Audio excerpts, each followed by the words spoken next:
여러분은 빛의 자녀입니다. 아멘.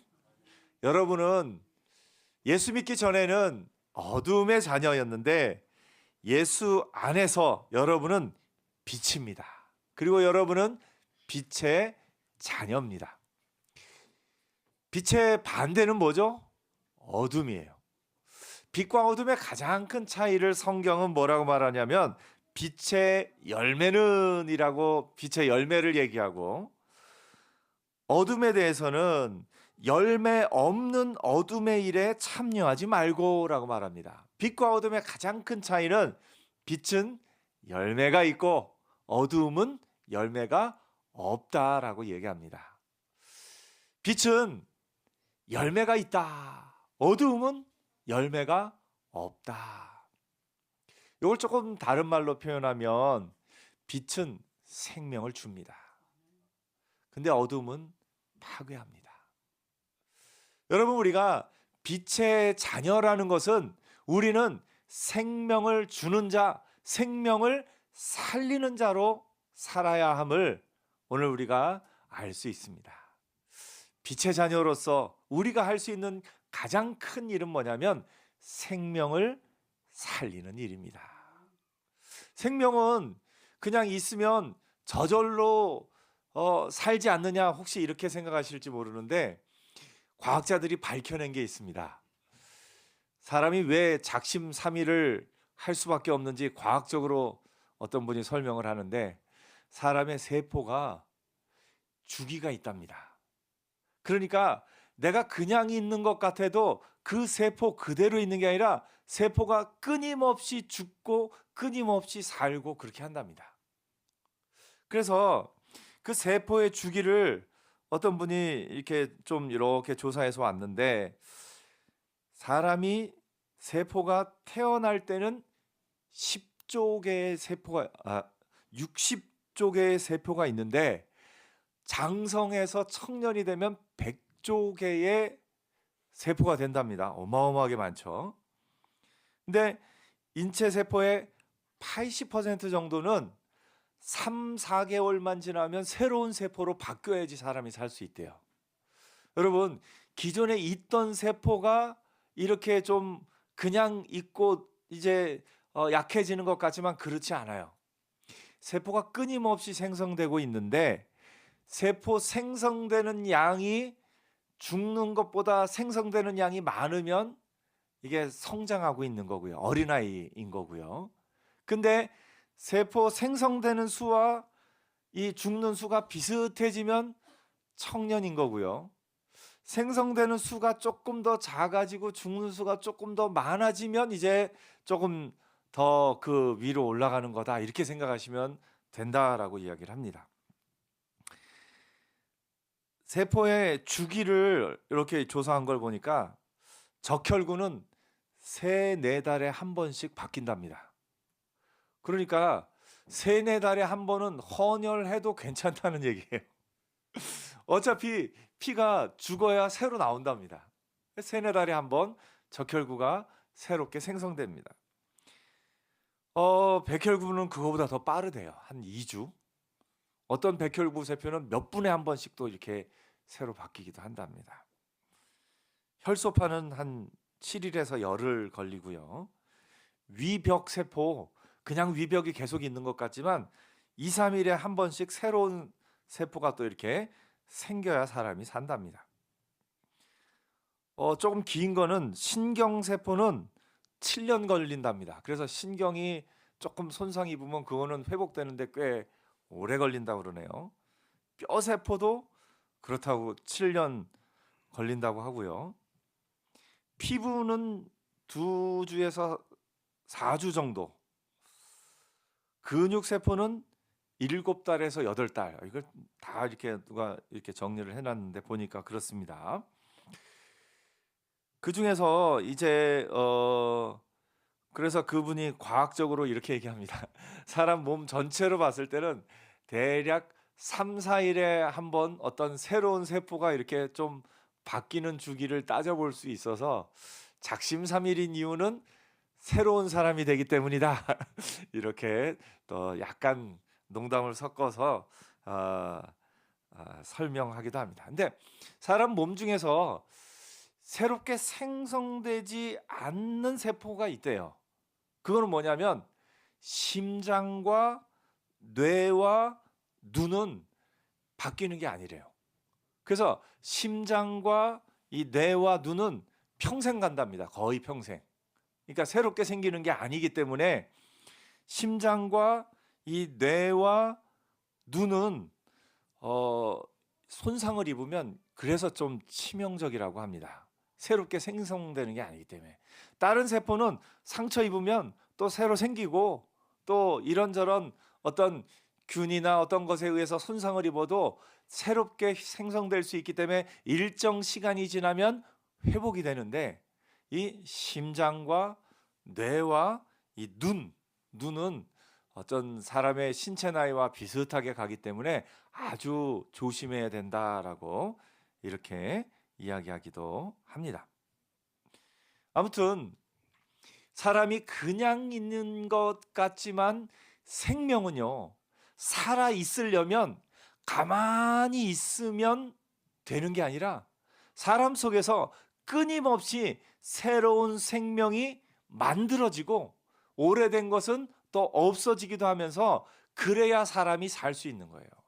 가만히 있는 게 아니라 여러분의 몸 안에서도 이미 지금도 새로운 세포가 형성되는 일을 하고 있는 겁니다. 생명은 끊임없이 자라가는 겁니다. 생명은 가만히 있지 않습니다. 아무리 나이가 많다고 해도 아무리 어떤 부분이 있다고 해도 그 몸 가운데 어떤 부분은 계속해서 새로운 세포가 만들어지고 있기 때문에 우리가 살고 있는 겁니다. 빛은 생명을 만듭니다. 어두움은 절대 생명을 만들 수 없습니다. 빛은 열매를 맺고 어두움은 열매를 맺지 못합니다. 그러므로 우리가 할 일은 뭐냐면 우리가 빛의 자녀로서 할 일은 새로운 생명을 만들어가는 일입니다. 여러분이 예수 안에 여러분이 영적으로 살아 있다는 건 여러분의 마음 가운데 또 다른 사람의 삶 가운데 선한 영향을 끼치며 새로운 세포를 끊임없이 만들어가는 삶, 그것이 빛의 자녀들의 삶이고 그 빛의 자녀들의 삶에 빛의 열매가 생기는 것을 보게 됩니다. 그래서 예수 안에서 우리가 할 일은 새로운 생명을 만들어가는 일을 하고 있는 겁니다. 지난 시간에도 나눴습니다만 우리가 매주 버려야 할 것을 버리고 새로운 삶을 살아내는 것, 이것이 뭡니까? 이것이 영적인 세포 분열이다. 새로운 세포의 형성이다. 생각하시면 조금 더 이해가 되실 것 같습니다. 우리 몸의 피가 3, 4개월에 한 번씩 새로운 피가 생성되고 하기 때문에 우리가 사는 것처럼 우리도 영적으로 새로운 생명이 계속해서 생겨나야 함을 오늘 우리가 알 수 있습니다. 조금 더 눈에 보이는 비유로 좀 비유를 하자면 생명이 성장하는 건 자전거 페달을 밟는 것과 같습니다. 자전거 페달을 밟으면 자전거가 앞으로 쭉 가지요. 페달을 멈추면 어떻습니까? 여전히 쭉 갑니다. 잠시 동안은요. 그런데 어느 정도 가다가 페달을 밟는 것이 멈춘 것이 효과가 어떻게 나타나냐면 조금만 더 가다가 중심을 잃고 넘어질 수밖에 없습니다. 이게 눈에 보이는 자전거가 그런 것처럼 우리의 생명이 계속해서 새로운 세포를 만들어내면 우리가 성장하고 움직이는데 가만히 있으면 그냥 가만히 있는 상태로 있는 것이 아니라 조금 시간이 지나면 넘어지게 된다는 걸 우리가 알 수가 있습니다. 생명은 계속해서 성장해야만 삽니다. 빛의 자녀는 계속해서 생명을 만들어내는 사람들입니다. 오늘 여러분, 우리는 생명을 만드는 사람들입니다. 그 마음을 갖고 사는 저와 여러분 되기를 축복합니다.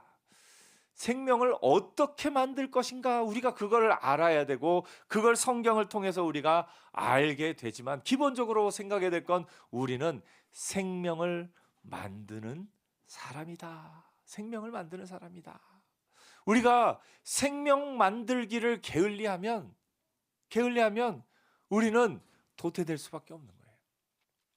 성경에 구약 성경에 제일 중요하게 생각하는 게 뭔지 아세요? 생명을 이어가는 겁니다. 구약 성경에 누가 누구를 낳고 이런 게 굉장히 많이 써 있죠. 그게 뭐냐면 생명을 낳고 생명을 이어가는 걸 그만큼 소중하게 여긴다라는 걸 우리가 볼 수 있습니다. 룻기를 제가 요즘에 이제 새벽 기도 시간에 룻기를 좀 이렇게 은혜를 나눴습니다. 룻기의 은혜가 룻에게 보아스가 한 말이 저는 참 인상 깊었어요.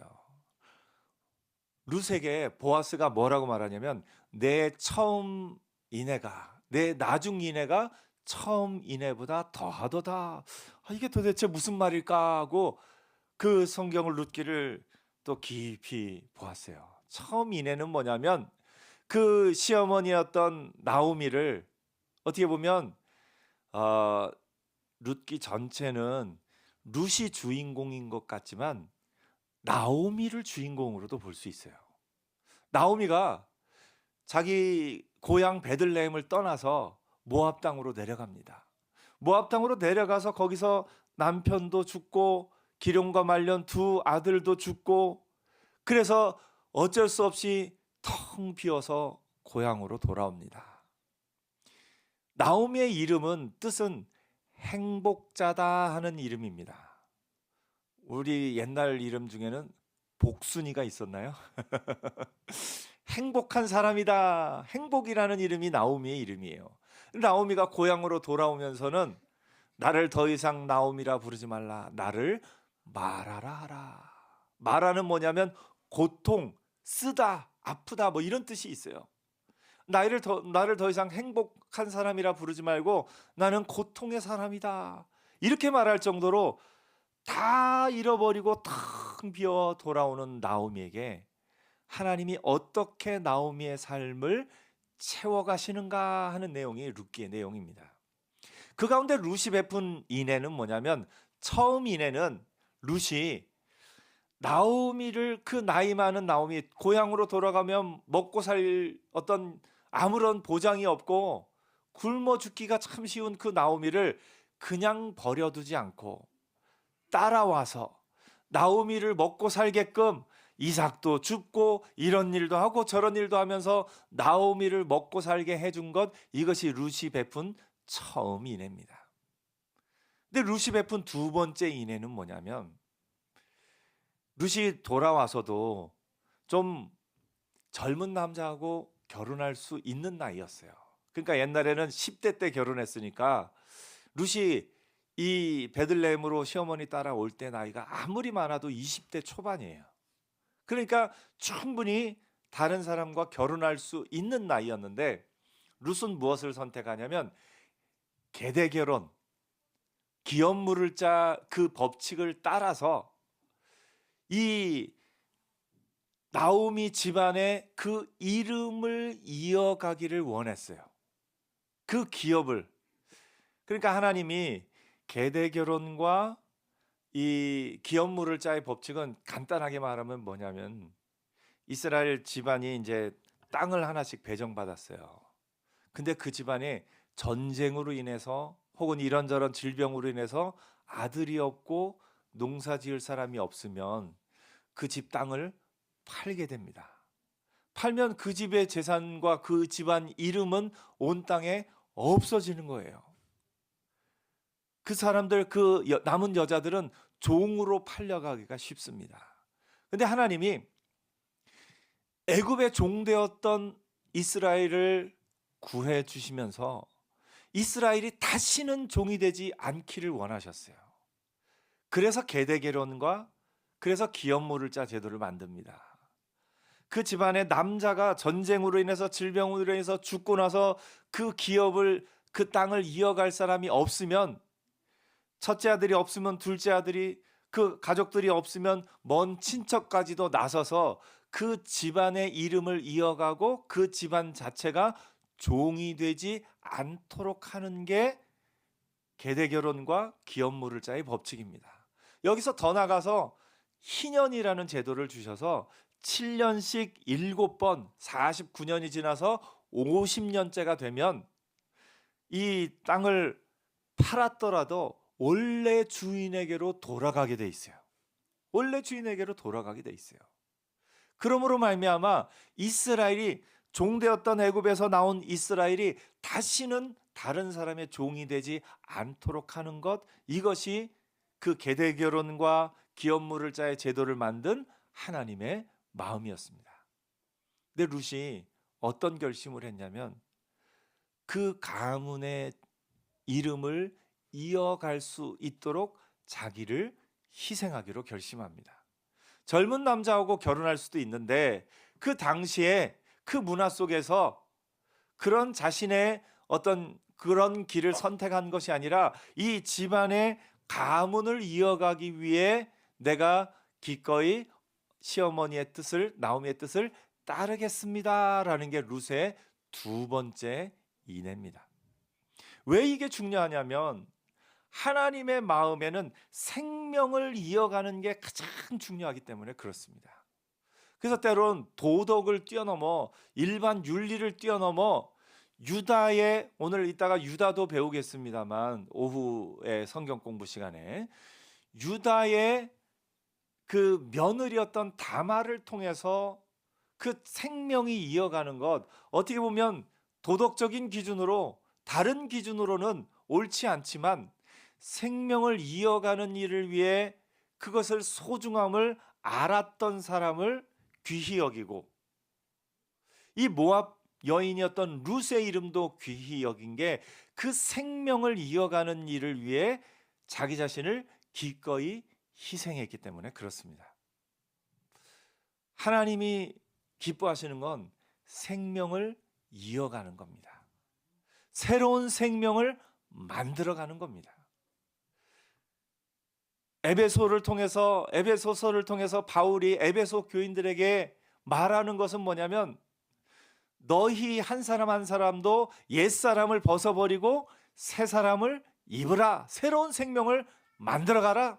너희 교회도, 이 공동체도, 에베소 교회 공동체도 함께 지어져 간다라고 말하면서 성장의 중요성을 이야기하고 있는 겁니다. 오늘 여러분, 우리가 눈에 보이는 사람도 우리 아이들 커가는 게 매주 보이잖아요. 사실 우리 다 이 사랑이와 또 하은이와 아이들 모두 아주 어렸던 아이들이 한 해 한 해 커가면서 이제 큽니다. 우리 앞으로 태어날 아이들까지 하면 우리 교회 아이들이 한 10명 되는데 다 딸이네요. 이게 우리 교회 전통이 다 딸이네요. 아직까지는. 네. 언제 또 아들이 있을지 모르지만 아이들이 10명인데 사랑이가 어느새 그 10명 가운데 최고로 이 언니네요. 아이들이 우리가 자라가는 게 보이지 않습니까? 이 아이들이 자라가는 것이 보이는 것처럼 우리의 영적인 생명도, 우리가 그 생명의 성장을 이루어 가야 함을 에베소서를 통해서 바울이 이야기하고 있는 겁니다. 하나님이 가장 소중하게 생각하시는 것은 생명을 성장시키는 것과 생명이 자라가는 것과 새로운 생명을 만드는 것, 새로운 생명을 창조하는 것, 하나님이 이것을 소중하게 생각하시는 것을 보게 됩니다. 구약에 이 누가 누구를 낳고 이게 괜히 나온 게 아니에요. 그 한 사람 한 사람을 낳고 하는 것이 얼마나 소중한 것임을 성경이 말하고 있는 겁니다.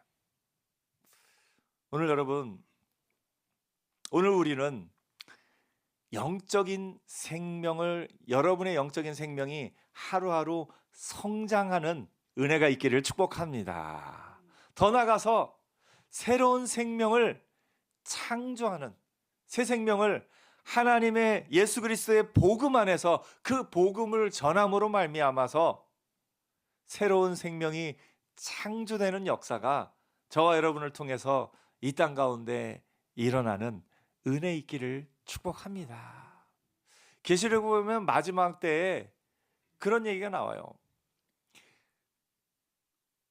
그 터키의 어떤 선교사님이 그 무슬림 지역에서 복음을 꽤 오랜 동안 거의 10년 가까이 이렇게 복음을 전했는데 딱 예수 믿은 사람이 2사람이더래요. 그래서 내가 선교사로서 10년 동안 이 무슬림 지역이긴 하지만 너무너무 여기서는 더 이제 안 되겠다 하고 낙심하고 있는데 그날 꿈을 꿨대요. 어떤 꿈을 꿨냐면 자기가 꿈에 이제 뒤를 돌아보니까 자기가 복음 전에서 예수 믿은 2사람이 있는데 그 2사람 뒤로 수많은 사람이 있는 것을 보았답니다. 마지막 날에요. 하나님 앞에 우리가 갔을 때 내가 복음을 전해주고 내가 복음을 전하고 그 새로운 생명이 또 생명을 낳고 생명이 또 생명을 낳고 내가 알지 못하던 이들이 나를 아빠라 부른다라고 그렇게 계시록에서는 이야기하고 있습니다. 오늘 여러분이 복음을 전하고 여러분이 생명을 살리는 일을 온 힘 다할 때 여러분을 통해서 생명을 얻은 이들이 또 다른 이들의 생명을 살리고 또 다른 이들의 생명을 살리고 그런 역사가 앞으로 계속되는 은혜가 있을 줄 믿습니다. 마지막 날에 하나님 나라 앞에 갔을 때요, 여러분을 통해서 여러분이 생명을 살린 사람을 통해서 또 생명을 살림 받은 사람이 수많은 사람이 하나의 민족을 이루어 여러분을 향해서 우리의 믿음의 조상이 되셨노라고, 복음이 나에게로 그렇게 흘러왔노라고 그렇게 이야기를 듣는 은혜의 날이 있을 줄 믿습니다. 그래서 오늘도 우리가 살아가면서 해야 될 일은 생명을 살리는 일입니다. 예수님이 마지막 때에 양과 염소를 이렇게 모으고서 양에겐 칭찬을 하고 염소에게는 책망을 하셨어요. 근데 그 칭찬과 책망의 내용의 핵심이 뭔지 아십니까? 핵심이 잘 먹였느냐, 잘 입혔느냐 하는 겁니다. 그래서 그 핵심이 뭐냐면 너희는 내가 배고플 때 나를 먹였고 내가 헐벗었을 때 나를 입혀주었노라고 먹이고 입힌 것으로 칭찬을 하고 먹이고 입히지 않은 것으로 책망을 하셔요. 이게 생명을 살리는 일과 이어져 있는 겁니다. 어떻게 보면 이런 면에서는 남자보다는 여자가 유리해요. 왜냐하면 여자분들이 먹이고 살리는 일에 대해서는 남자보다 더 전문가라서 그렇습니다. 근데 또 꼭 여자뿐만 아니라 남자들도 먹이고 살리는 일에, 그래서 저는 집안일이라고 안 하고 그걸 살림이라고 하는 말을 참 좋아합니다. 살림은 뭐의 약자죠? 살리는 일의 약자입니다. 그러니까 집에서 먹을 걸 준비하고, 오늘도 우리 또 이렇게 맛있는 음식을 여러분을 대접하기 위해서 준비한 건데 그 음식이 뭐냐면 여러분을 살리는 거지 않습니까? 음식을 먹어야 내 속에서 새로운 세포가 생겨나고 음식을 먹어야 내가 또 이렇게 힘을 얻고 하는 거 아닙니까? 이 먹이는 일이에요. 생명을 살리는 일이에요. 그래서 집에서 하는 모든 일은 집안일이 아니라 뭐라고요? 살림이다. 살리는 일이다.